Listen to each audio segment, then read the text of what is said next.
गोरखगड. ठाणे जिल्ह्याला सातवाहन काळापासूनचा ज्ञात इतिहास आहे.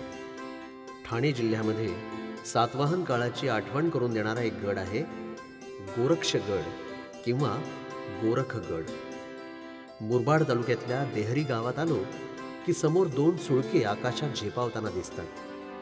त्यापैकी डाव्या बाजूच्या सुळक्याला मच्छिंद्रगड म्हणतात, तर उजव्या बाजूच्या सुळक्याला गोरक्षगड किंवा गोरखगड असं म्हणतात. नवनाथ परंपरेतल्या आद्य गुरु शिष्यांची नावं परंपरेनं या सुळक्यांना देण्यात आली आहेत. गोरक्षगडाच्या पायथ्याशी नाथपंथीय गोरक्षनाथांचं मंदिर आहे. या इथे निर्जन स्थळी महादेवाच्या पुरातन मंदिराचे अवशेष विखुरलेले दिसतात. या मंदिरामध्ये उघड्यावर पडलेली महादेवाची एक पिंडी आहे. महादेवाच्या या पिंडीच्या बाजूला दोन मोठे सपाट चौकोनी दगड दिसतात. बाजूला एक विहीर आहे. गडाला पूर्ण वळसा मारून पूर्वेकडच्या बाजूला आल्यावर उभ्या कातळाची चढण लागते. थोडं वर चढल्यावर कातळात कोरून काढलेल्या भुयारी मार्गातून 25 पायऱ्या चढून गेल्यावर आपण खुल्या आकाशाखाली येतो. खडकात खोदलेल्या अरुंद पायऱ्यांनी आपण पुन्हा थोडं वर चढलो की आपल्याला एक अरुंद अशी दगडी चौकट लागते. या चौकटीच्या पायरीवर एक शिलालेख आहे. इथून सुमारे 300 फुटांचा अत्यंत बिकट मार्ग असून या मार्गाच्या उजव्या बाजूला एक खोल दरी आहे. हा मार्ग चढून गेल्यावर आपल्याला शेवाळयुक्त पाण्याचं एक कोरीव टाकं दिसतं. या टाक्याच्या डोक्यावर गोरक्षगडाचा मुख्य सुळका आहे. त्या सुळक्यापुढे असणारी खोल दरी आणि त्या दरी पलीकडे असणारा मच्छिंद्रगडाचा गगनाला भिडणारा उत्तुंग सुळका आपलं लक्ष वेधून घेतो.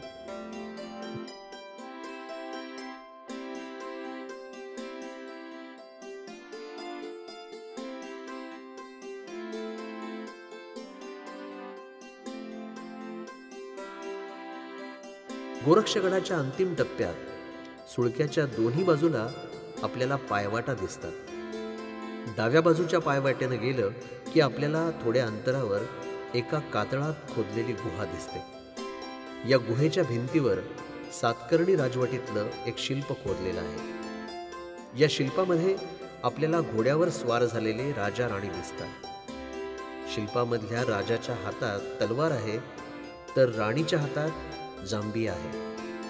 शिल्पामध्ये राजा आणि राणी दोघांचेही घोडे एकमेकांसमोर उभे आहेत आणि शेजारी एक कावड घेऊन जाणारा सेवक आहे. या गुहेत एक खोदलेलं पाण्याचं टाकही आहे. गुहा पाहिल्यावर आपण पुन्हा मागे येऊन उजव्या वाटेनं गेल्यावर गोरक्षगडाच्या पोटात खोदलेल्या विशाल गुहेपाशी येतो आणि त्यावेळी एका अद्भुत दृश्यानं आपलं मन थक्क होतं. वर निमुळत्या होत गेलेल्या शिखराच्या पोटात ही प्रचंड आकाराची गुहा खोदलेली असून गुहेच्या मुखावर असलेले 3 खांब आणि आतल्या भागात 1 मीटर बाय 1 मीटर रुंदीच्या 2 कोरीव खांबांनी गुहेचं छत तोलून धरलेलं आहे. गुहेत जाण्यासाठी एक जिना आहे.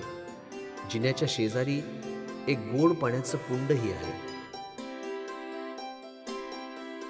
पूर्वीच्या काळी नाणेघाटातनं जाणाऱ्या व्यापारी मार्गावर देखरेख ठेवण्याच्या कामासाठी देखील गोरक्षगडाचा उपयोग केला जात असे.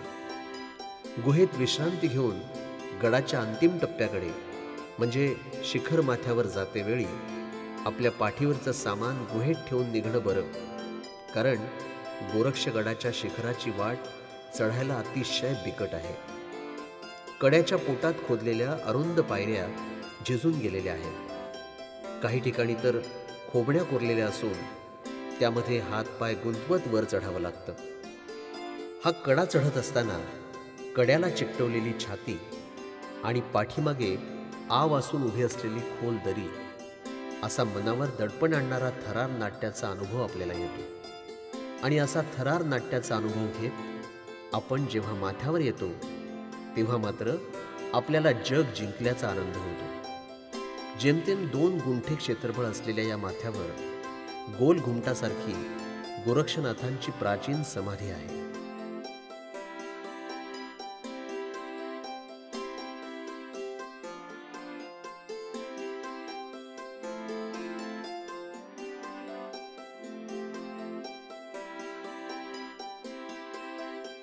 समाधीच्या घुमटीसमोर एक लहानसा नंदी आहे.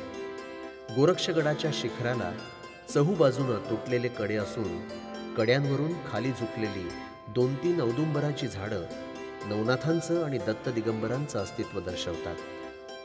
गोरक्षगडाच्या शिखर माथ्यावरून दिसणारा नाणेघाटाचा परिसर, आहुपा घाट, सिद्धगड, भीमाशंकर, मच्छिंद्रगड आणि भोवतालची खोल दरीखोरी आपल्याला सह्याद्रीच्या राकट कणखरतेचा आणि रानरांगडेपणाचा रोमांचकारी अनुभव दिल्याशिवाय राहत नाही.